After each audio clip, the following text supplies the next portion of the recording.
Have you ever seen a YouTube video, maybe from a big creator like MrBeast, and noticed you can change the language of the audio? It's a powerful feature that lets you reach a global audience. But how do you add these multi-language tracks to your own videos? Today, I'm going to show you the exact steps. First, you need to get to your YouTube Studio dashboard.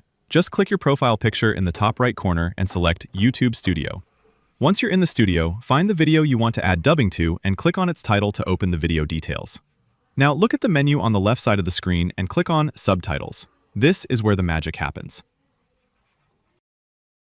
If you don't see the audio option, you likely need to verify your account first. Go to your channel settings and enable Advanced Features using ID or video verification to unlock it. If you've done that and it's still missing, you just have to wait for the rollout.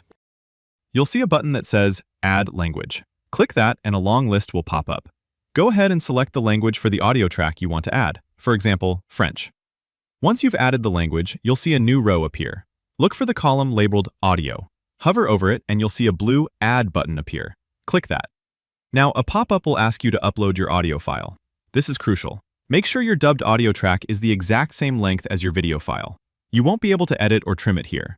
Click Select File, choose your pre-recorded audio track from your computer, and let it upload. Once it's done, simply hit Publish, and your viewers around the world will be able to select that language from the video settings. A quick note, YouTube is still rolling this feature out, so if you don't see the audio option yet, you may need to wait a bit longer. If you found this guide helpful, please leave a like and subscribe for more creator tips. Thanks for watching.